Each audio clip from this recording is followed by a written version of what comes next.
It was strange coming home. I didn't know how to kind of weave myself back into society. PTSD, I noticed it pretty much right away when I got out, trying to get jobs and stuff like that.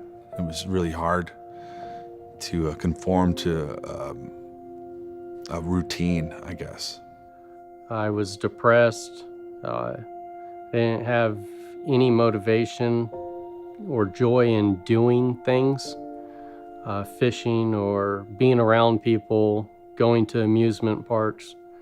None of it was appealing. I didn't want to be a part of society. I didn't want to be a part of the American life.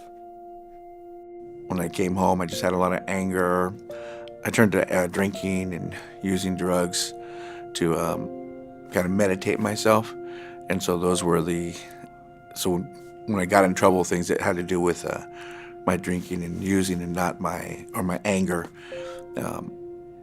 and not anything else, because I didn't put those two together. For a long time, I didn't know what it was. I just knew, with PTSD, I just knew it was, something was off. You know, I first got out trying to readjust to being around civilians and just everything around you. Like before, things that didn't bother me, the tiniest little things I would be extra irritated for like no reason, it seemed like, you know. And later on, noises started to really get to me. Like my hearing was like X-Men style, you know, like just really, really sensitive to light, to noise, to people standing directly behind me, things like that, you know, people too close to me. I didn't know what it was either. You know, I seen people, friends of mine that had gotten out and were perfectly fine, or at least I thought they were perfectly fine. And PTSD kind of just, it was there the whole time, but it just, it erupted later on. The first time I realized that I had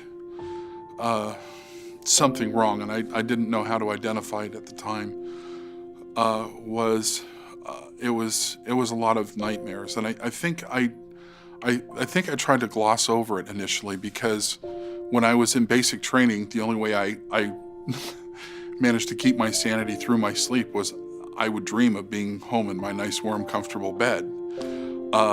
After basic training, when I was at home in my nice, warm, comfortable bed, I was relieved to wake up from the dreams that I had of still being in basic training. And so when I went to Desert Storm, I think I kind of dealt with reality the same way. There was a lot of unresolved issues from Desert Storm that were coming out in my dreams and in my nightmares.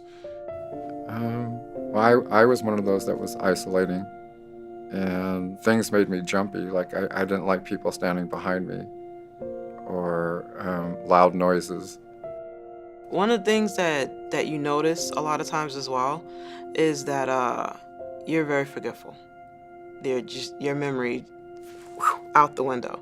And the thing about it is you end up getting into arguments with people because they're telling you, you said this, you did this, and you have no recollection of it.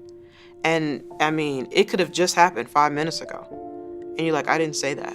That doesn't even sound like me. What are you talking about? Like full on arguments. So for family members, if you notice that happening, that's also a sign.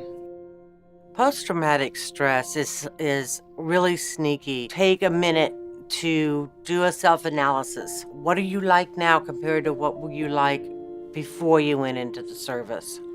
You get help early on, that can be a lifelong benefit to you, because you can turn things around. You let it stay there and cook and ferment and marinate, it's going to be with you the rest of your life. So get some good coaching on how to deal with these issues you're going through early on. Best thing to do.